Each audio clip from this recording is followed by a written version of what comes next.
On parle de voyage. Et puis Bertrand, la semaine passée, avait jeté le sac de montagne ou son sac d'ado, là dans la salle, c'est fini l'école. Moi, je vous apporte un autre. Parce que voilà, on peut partir en vacances au loin, on peut partir en vacances plus près en Suisse, mais on peut aussi décider de rester, à la maison. Et puis un jour, on va visiter un musée, un autre jour, on va à la plage, et le troisième jour, on va faire autre chose. Et un jour, on se décide de faire une marche d'une journée. Et voilà, c'est ce qui m'a inspiré un tout petit peu. Alors, j'ai préparé mon sac à dos. Il y a la gourde. Là-dedans. Natel, on ne peut plus vivre sans, n'est-ce pas? Mouchoir, crème à soleil, sparadrap et couteau suisse. Ça, c'est vraiment très important, le couteau suisse. André plutôt Opinel, mais moi, je suis couteau suisse. Avec, voilà. Là, c'est 10 trucs. Alors, là-dedans, imaginez-vous le sandwich que je n'ai pas encore acheté, mais qui sera sur l'air. Des fruits secs, la tonne j'ai oublié, un chapeau, protection contre la pluie, on ne sait jamais, et puis une carte. Une carte avec boussole. Alors vous allez dire, mais Rita, tes vieux jeux comme tout, pourquoi tu prends une carte avec? Tu as ton attel. C'est tout simple, Alors, en réfléchissant à ça, mais moi j'ai besoin d'une carte. Moi, j'ai besoin de voir l'ensemble, le 7 et tout ça. Mais en réfléchissant à ça, GPS, carte, parce qu'il y en a des gens qui partent en vacances juste avec le GPS. Venait une pensée d'éclair, et j'ai trouvé cette pensée très intéressante. L'interpellation était, Rita, est-ce que tu es une chrétienne GPS ou est-ce que tu es une chrétienne carte? Qu'est-ce que c'est d'être un chrétien GPS? C'est quelqu'un qui se contente avec le verset du jour sur son attel et qui se nourrit avec. Et le verset du jour peut nous accompagner, ça c'est rien de mal. Hein? Mais moi, je prétends que ce n'est pas suffisant. Si on veut comprendre le verset du jour, il faut un tout petit peu plus. Et c'est pour ça qu'il faut la carte. Il faut être aussi chrétien carte. Ça veut dire qu'il faut lire toute la Bible. Et j'aimais Eric qui parlait pas de l'Ancien Testament, il a dit le Premier Testament. J'ai beaucoup aimé ça. Mais si je ne lis pas le Premier Testament, je ne peux pas comprendre le texte de ce jour qui était annoncé, le truc. Et je vais vous le lire. C'est pourquoi nous aussi qui sommes entourés d'une telle foule de témoins. Alors je m'arrête là. Hein. Je me dis, avec le GPS, je ne sais pas ce que c'est cette foule de témoins. Il faut regarder un peu en arrière. Ah, c'est le chapitre 11. Mais le chapitre 11 nous raconte Abraham, Sarah, Joseph et tout. Oui, on connaît ces histoires dans l'école de dimanche, peut-être, si on a écouté. Mais on ne sait pas grand-chose sur ces gens. Pourquoi ce sont des témoins pour nous, entourés d'une telle foule de témoins? Il faut lire le premier livre pour savoir pourquoi Abraham est un exemple, pourquoi Joseph est un exemple. Alors, c'est pourquoi nous aussi nous sommes entourés d'une telle foule de témoins. Débarrassons-nous de tout fardeau et du péché qui nous cerne si facilement de tous côtés et courons avec endurance l'épreuve qui nous est proposée. Gardons les yeux fixés sur Jésus, qui nous a ouvert le chemin de la foi et qui l'apporte à la perfection.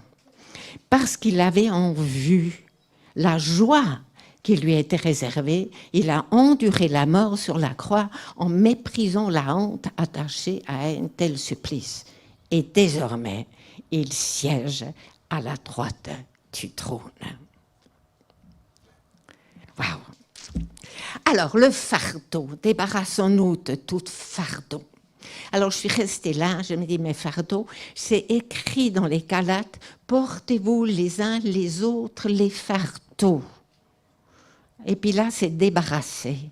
Alors, je suis allée voir quand même un peu tout plus près ce mot fardeau, mais là, dans ce contexte, le fardeau veut dire comme une sorte, un boulet qu'on a au pied. C'est ça, un boulet, on dit ça. Voilà, un boulet au pied. Et d'ailleurs, la parole vivante, les paroles vivantes le traduisent comme ça. Débarrassons-nous de tout ce qui alourdit notre marche. Tout ce qui alourdit notre marche. Il faut s'en débarrasser. Alors, mon sac est lourd, peut-être vous avez vu que mon geste pour défaire était un peu lourd. J'étais content, j'ai pu stationner juste là à côté. Alors, dans mon sac se trouve pas seulement ce qu'il faut pour marcher, se trouve des cailloux.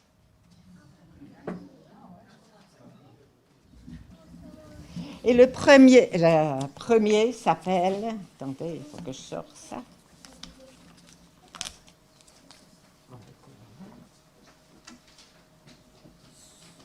Soucis. Et Isabelle vient en parler de ces soucis que parfois qui nous collent à la peau. Se débarrasser de nos soucis. Des soucis du futur. On parle tellement de changement climatique, de tous ces problèmes. Ça peut engendrer en nous l'anxiété, des soucis, mais comment allons-nous vivre? Et il y a la place de travail, peut-être. Tu cherches du boulot, ou changer un appartement, ou les enfants nous font du souci, ou les parents âgés nous font du souci. Il y a tellement de choses qui peuvent nous faire des soucis. Débarrassons-nous. C'est vite dit, mais ce n'est pas aussi vite fait. Jésus dit en Matthieu 6, « Ne vous inquiétez de rien. » Ouais, je vais essayer. Ne vous inquiétez de rien. Mais Paul, il écrit aux Philippiens, et c'est ça ce qui me donne une piste pour m'en sortir. Ne vous mettez pas en souci ne vous mettez en souci pour rien, mais en toute chose, exposez vos besoins à Dieu. Adressez-lui vos prières et vos requêtes, en lui disant aussi votre reconnaissance. Alors la paix de Dieu, qui surpasse tout ce qu'on peut concevoir, gardera votre cœur et votre pensée sous la protection de Jésus-Christ. Gardera vos pensées. Là, le casque du salut, l'arme que Bertrand nous a partagée à la fin de la lettre aux Éphésiens. Les remettre devant Dieu. Dans la louange, j'ai souvent fait ça, jusqu'à ce que cette paix vienne qui surpasse toute notre compréhension. Restez dans la prière, luttez dans la prière, jusqu'à ce que la paix inonde notre cœur.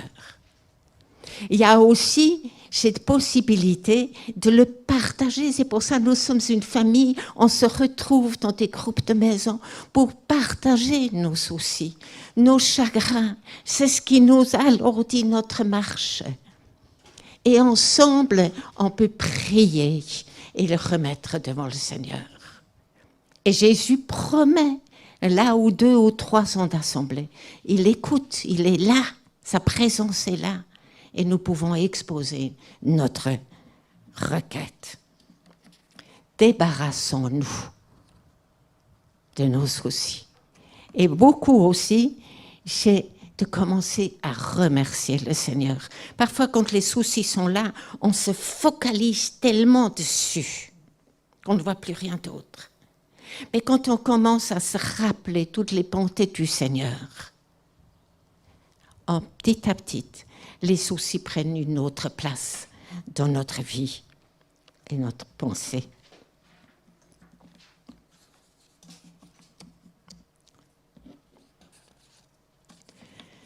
C'est ce qu'il y a avec ça, puis c'est pour avec tous les autres aussi. C'est on l'a déposé et on fait 10 pas et le combat commence. Parce que Satan, il fait tout pour nous empêcher de garder et de vivre dans la paix du Seigneur. Et c'est pour ça qu'il nous faut toute l'armure. Parce que notre lutte n'est pas contre la chair et le sang. C'est une lutte. Parfois, c'est un peu fatigant, je trouve. Mais voilà, le Seigneur a fait la victoire et nous pouvons vivre dans cette vie. Alors, ce qui m'aide parfois, c'est d'avoir mon verset GPS. Vous savez, celui qui va juste là, que je peux citer, que je peux mentionner, que je peux rappeler, que je peux me dire, Seigneur, tu pourvois à tous mes besoins. Seigneur, tu as dit, ça c'est ma prière souvent, tu me donnes la force pour aujourd'hui. Je n'ai pas besoin de la force pour demain. Et j'en ai pas besoin pour la force d'hier. J'ai besoin de la force aujourd'hui. Et tu dis que tu me donnes la force telle que j'ai besoin pour ce jour. Un autre caillou.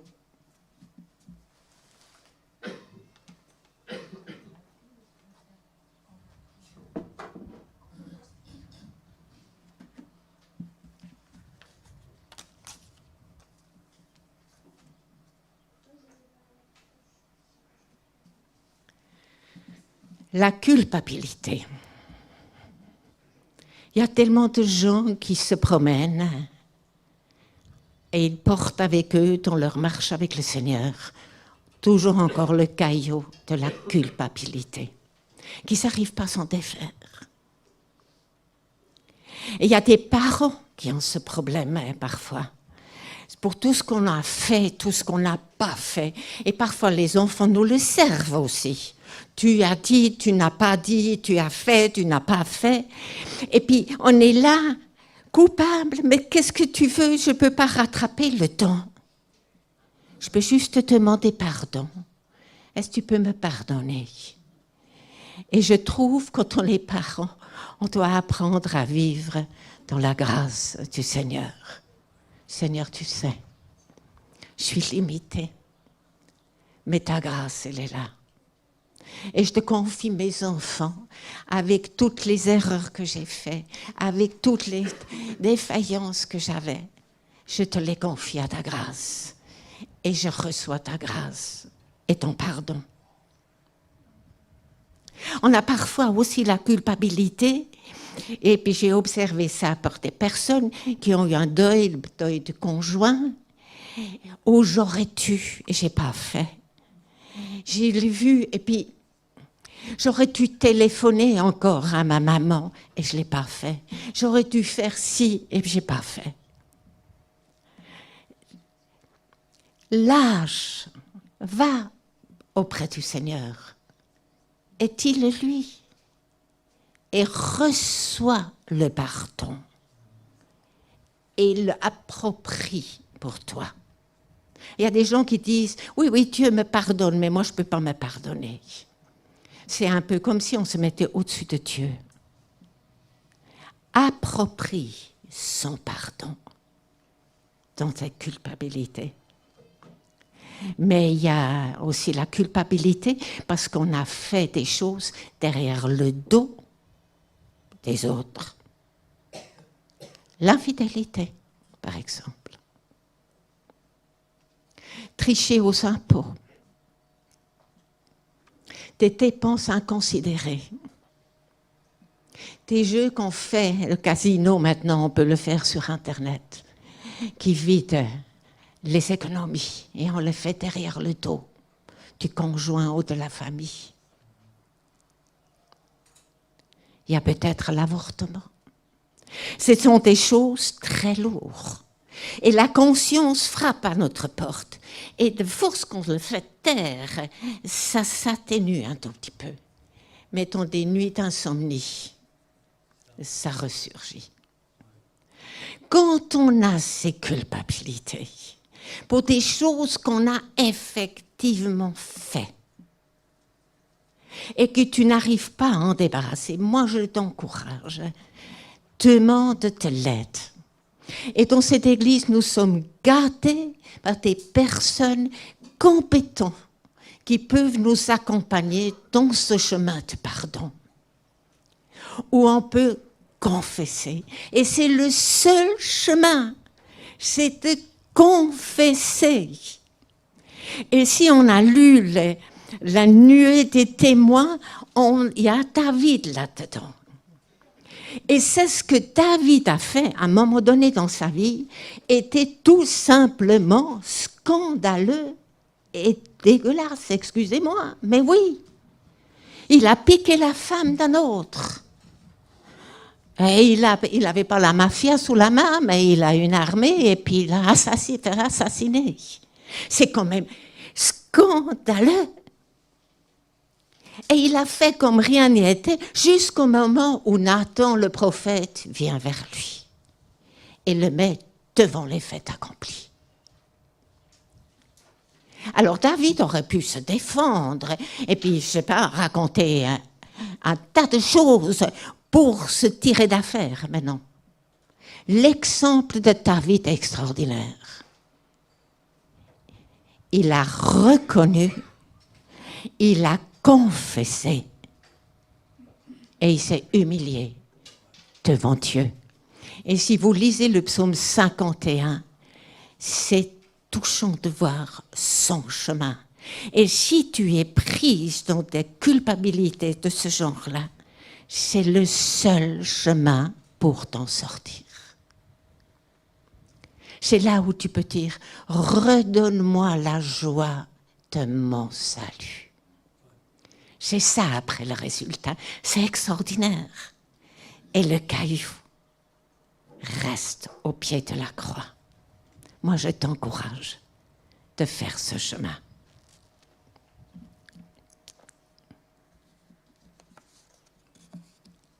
C'est vrai qu'après, de nouveau, Satan va essayer de te prendre la joie, va essayer de te prendre la paix. Mais tu peux lui dire, j'ai confessé devant tes témoins, j'ai reçu le pardon. C'est fini. C'est fini. C'est formidable. Et c'est pour ça, c'est parfois vraiment très important de faire ce chemin en présence des témoins de l'aide.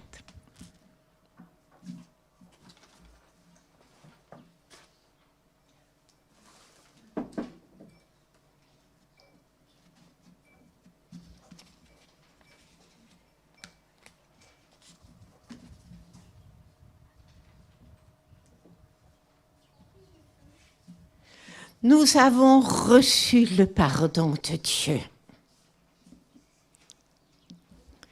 Et parfois, ça nous arrive de ne pas donner le pardon à l'autre. C'est le non-pardon. Et c'est un poids qui nous empêche de vraiment avancer avec le Seigneur. Alors, courir est marqué ici. Moi, ça me fatigue un peu, mais c'est quand même une course à faire. C'est ce non-pardon. C'est quelque chose qui est beaucoup plus important que ce qu'on veut croire. Et comment est-ce qu'on réalise qu'on n'a pas pardonné? Ou comment est-ce que je réalise que l'autre dans cette situation-là n'a pas pardonné? C'est quand il y a l'amertume, quand on sent la rancune et quand il y a la médisance. Alors ça, c'est des lumières qui clignotent. tu as eu une réflexion médisante sur elle, sur lui. Tu as une réaction de rancune. Qu'est-ce qui se passe? C'est que tu n'as pas pardonné. Parce que pardonner, c'est lâcher. Et moi, je trouve que c'est quelque chose de tellement important, parce que dans la prière que Jésus a enseignée, quand vous priez, dites, Notre Père qui est aux cieux, que ton nom soit sanctifié, que ta volonté soit faite sur la terre comme au ciel. C'est donc la mesure. Et après vient, pardonne-nous nos offenses comme nous pardonnons à ceux qui nous ont offensés. Alors moi je te demande, est-ce que tu veux que Dieu te pardonne comme toi tu ne pardonnes ou tu non pardonnes, tu donnes pas le pardon à ton frère ou à ta sœur, à ton voisin, à ta voisine, à ton patron, à ton chef, à ta... Comme je pardonne à ceux qui m'ont offensé. Et c'est intéressant parce que la seule conclusion que Jésus fait à la fin de cette prière, et moi je trouve tellement absolue et tellement effrayant presque, en tout cas pour moi, je veux dire, si vous ne pardonnez pas à vos prochains, votre Père qui est aux cieux ne vous pardonnera pas non plus. C'est intransigeant. Et c'est pour cela, moi je me dis, mais il faut se mettre en route. Parfois c'est très difficile. Il y a des blessures, il y a des injustices qui sont extrêmement difficiles à avaler, à gérer, il y a des choses qu'on peut vivre, je pense surtout à l'inceste, à l'abus sexuel, des choses comme ça. C'est tellement difficile ce chemin à y accourir. Mais pour en guérir, c'est le seul chemin. C'est le seul chemin. Jésus a dit, moi je suis venu libérer ceux qui sont opprimés, de libérer les prisonniers. Délivrance. Donner la délivrance aux opprimés. Ça, c'est le but de Jésus. Il aimerait bien que nous puissions courir avec joie dans sa direction et pas avec une vie alourdie par des circonstances extrêmement douloureuses et difficiles. Je t'encourage, si tu as une blessure pareille dans ta vie, demande l'aide. Et il y a, je redis encore une fois, il y a dans notre église, il y a le large, il y a des endroits où on peut aller pour décharger ce fardeau. Et pour entrer dans ce chemin du pardon. Je sais, c'est difficile, mais c'est faisable. Et moi, je t'encourage fortement. Et comme j'ai encore un moment, je dis Seigneur seulement si j'ai un moment. Il y a encore un quatrième.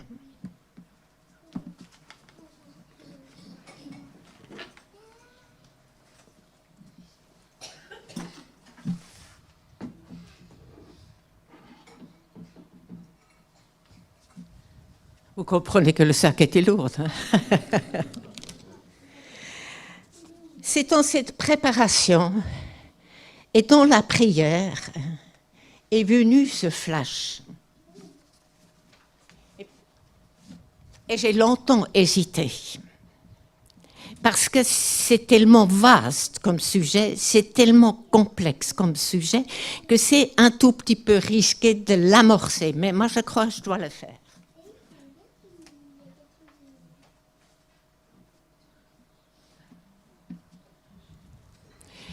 C'est le secret de famille. Et ça peut être un caillou extrêmement lourd.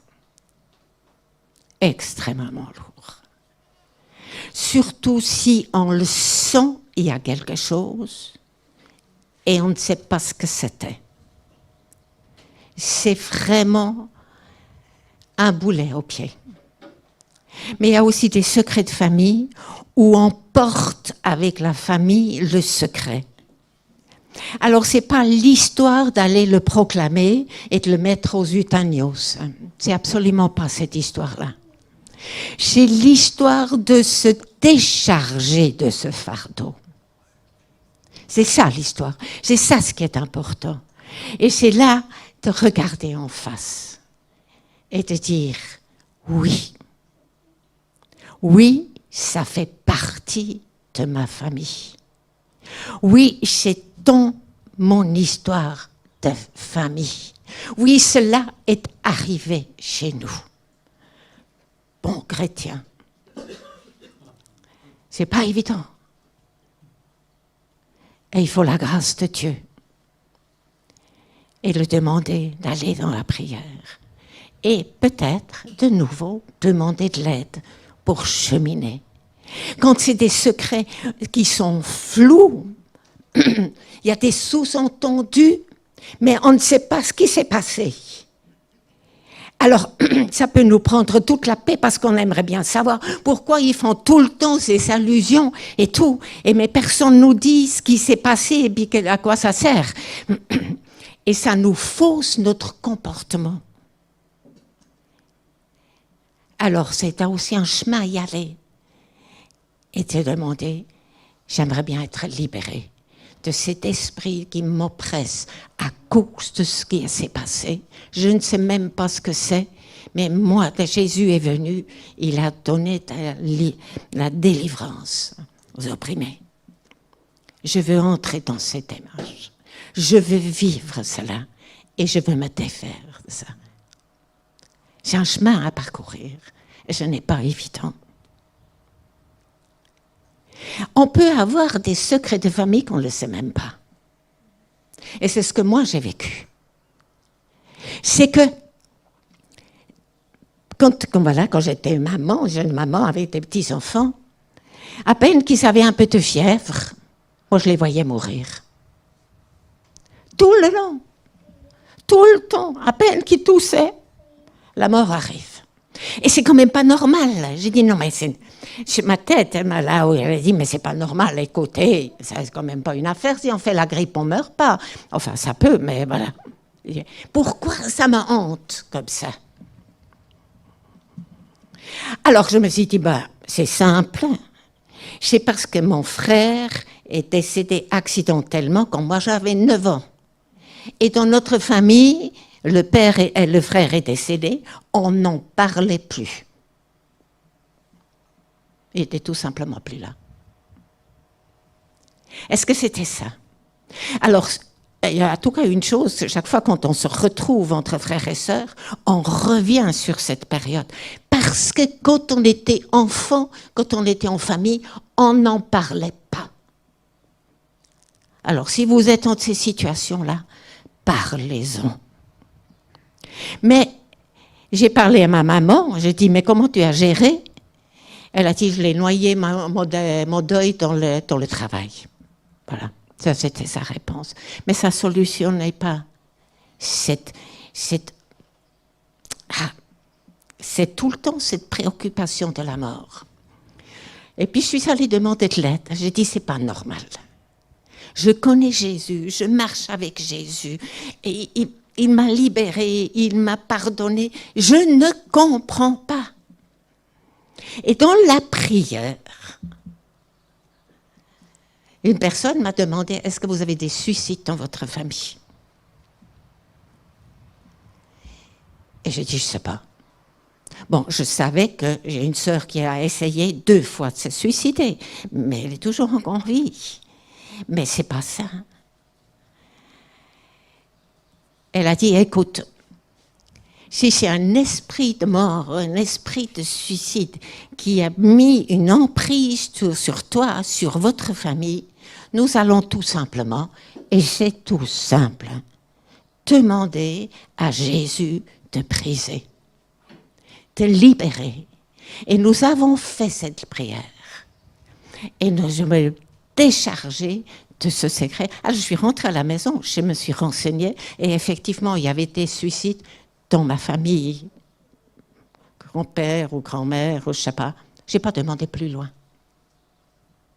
C'était donc une réalité. La révélation par l'esprit était juste. Mais l'histoire est terminée. J'ai brisé ces liens au nom de Jésus, grâce à sa victoire. Et je peux aller de l'avant. Et c'est possible de le faire avec les secrets de famille. Briser ces liens et ces griffes qui veulent s'enlacer en nous, nous empêcher d'avancer, d'aller en liberté de l'enfant de Dieu en avant. Et c'est ainsi libéré, déchargé. Je peux, les yeux fixés sur Jésus, courir vers le but, à sa rencontre. Amen.